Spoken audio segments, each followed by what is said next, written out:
Yeah, my name's Afrikan Boy, spell it with a K. I'm a musician, songwriter, producer, actor, drama teacher. I do a lot within the kind of performing arts, but primarily my core card is a musician. My life in the West. I spent a lot of my early years in Southeast, around Southeast London. Woolwich is a special place to me because it's like this microcosm of various communities, and it's changing as well. It's very interesting because 20 years ago, the groups of communities that were in Woolwich were different, and I think just London has made me who I am as Afrikan Boy. London is as much Afrikan Boy,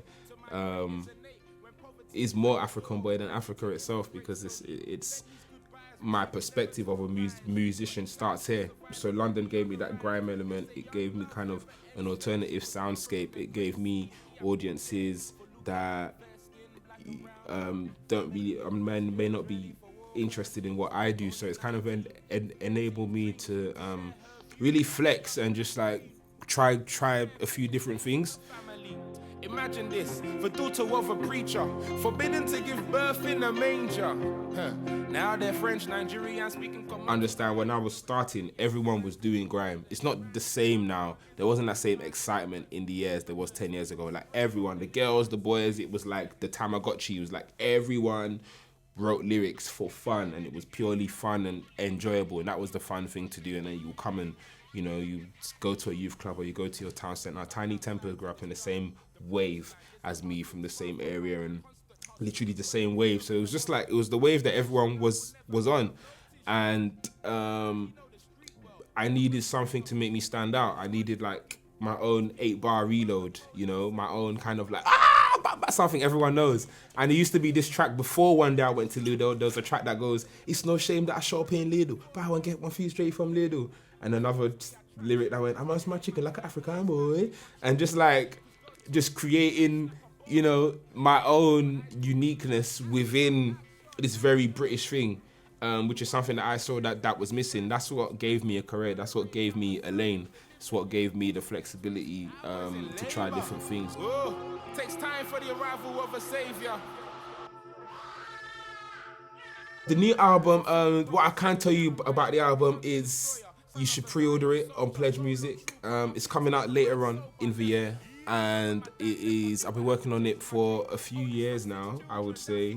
I wanted to take a different direction for my first album, which was, I really wanted to break out of the mold of, you know, people just thinking that I do one thing or the other. Buying my favorite pair of sneakers, I never failed exams, I had to pass, and then LITW was a representation of how people tell stories in West African tradition, like being a griot, and that could be the person who now your life purpose is to tell this story, which could be a history of how your village was created, or how humanity was created, or who your forefathers were. Whatever, you are now responsible for that oral history, and it's about what is being said, the story, as opposed to the beat. And honestly, people have described it as beautiful when they've heard it on the radio.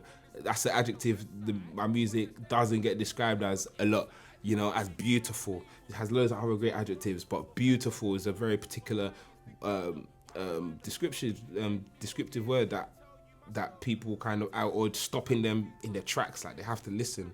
It's like, hang on, I need to listen to what's being said here.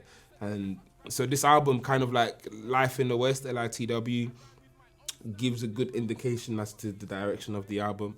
Always thinking about, depending on what track it is, but I'm always thinking about how it's just gonna rock live. And so my main focus is on getting the album out to you guys. It's already available for pre-order. We're already trickling new tracks and content and visuals, and then gearing up for the tour.